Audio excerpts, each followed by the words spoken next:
les personnes peuvent passer dans ces lieux de vie, dans ces centres d'hébergement. Et puis après, ils partent aussi faire leur vie, soit dans du logement ou soit sur une autre structure. S'il y a besoin de revenir nous voir, de venir boire un café ou de carrément participer à des activités, c'est possible en fait. La porte ne reste pas fermée, au contraire, elle reste ouverte. Et je crois que c'est important et c'est ça aussi que les gens apprécient. Tout le monde a un ressenti dans ce qu'on chante.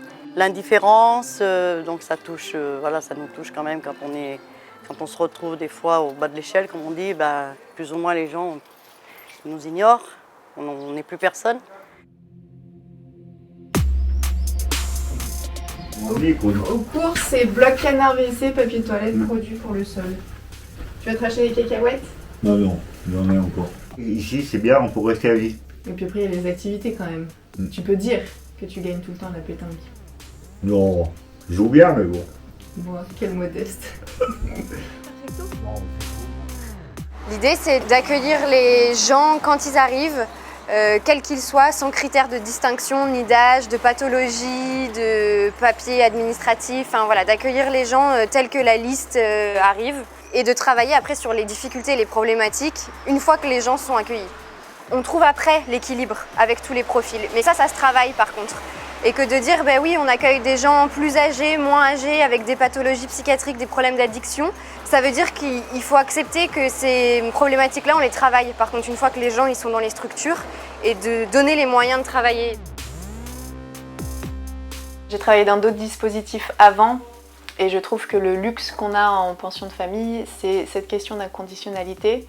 Donc la question de l'accueil, d'accueillir vraiment les personnes avec leur parcours, ce qu'ils sont, et comment ils ont envie d'habiter dans leur logement.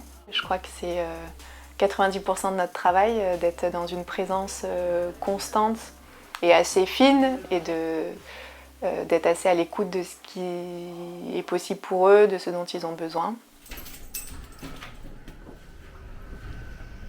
Alors ma cuisine salon. J'ai failli me retrouver dans la rue avec ma voiture. J'ai trouvé un logement temporaire dans une structure et finalement, après, j'étais contente, je retrouvais un chez moi, avec l'autonomie que ça représente. Et en plus, j'ai retrouvé une sorte de famille.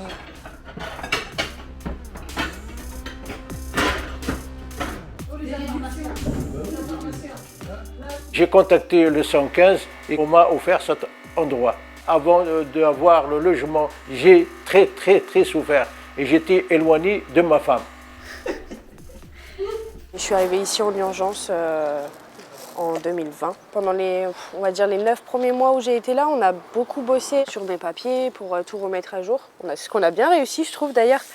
Je suis partie de chez mes parents, j'avais 17 ans, je connaissais rien à la vie et quand je suis arrivée ici, je connaissais toujours rien à la vie et grâce à l'accompagnement que j'ai eu, j'ai appris beaucoup de choses et ça m'a fait du bien.